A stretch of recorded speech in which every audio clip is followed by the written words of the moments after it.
Amen. I am here to say thank you, Jesus, for what you did for me and my family. We were victim of evil church. 2016, I returned from Abuja. Though I was diagnosed, they said I had leukemia and I was pregnant. My mom called me and said, "There is this church she's attending at YKC. I should join." So at first I was reluctant, but later I joined. But along the line, I saw a whole lot of things. Even the wife of the so-called prophet was the one who told me 75% of negative things that I have been wondering. But when she told me those things, I was able to have my conclusion, and I said, this is not the right place for me, and I left. And the man came to me, he knelt down, he begged me. There was nothing he didn't do. He ended my marriage at the cost of this. It wasn't funny.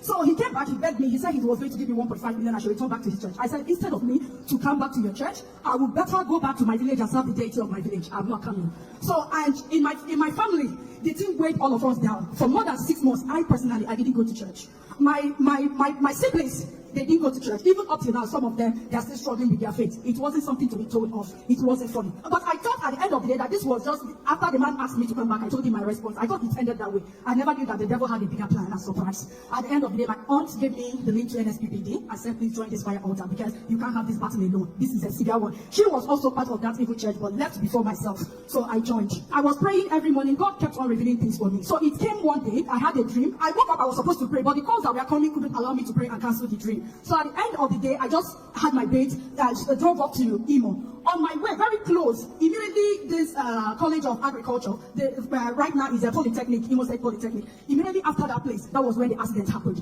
But one thing I heard was, slow down. I was hitting 120 because I was just eager to head to get to school before 3 p.m. So before I knew it, that accident occurred. I had died. The next thing I had died. I was now struggling with my steering, and then after a time, it got to a halt. My car got to a halt. I looked at it, the car was not burning. So at the end of the day, it was the military checkpoint that came to rescue me. The army people who were there, even my door could not open. They had to pull me out from the another side. So I was in the hospital while I was receiving treatment. A call came from that, one of the members of that evil church called me and said, "See, sister, I don't know where you are, but whatever you are doing, you need to pray very well, because our prophet said that before Sunday, the accident happened on Wednesday, and I was already in hospital Thursday, and then the call came on Thursday that before Sunday they will hear I have died." So at that moment I said, "Really?" So it was then the dream I had. Then recalled to me. I said, "Okay." I told them there in the hospital, discharge me. I left. I became more intentional on the altar of fire. A month after, I saw the man in my dream this time around again. But I was passing. I said, he called me. He said, "Ace." I said, "What is it?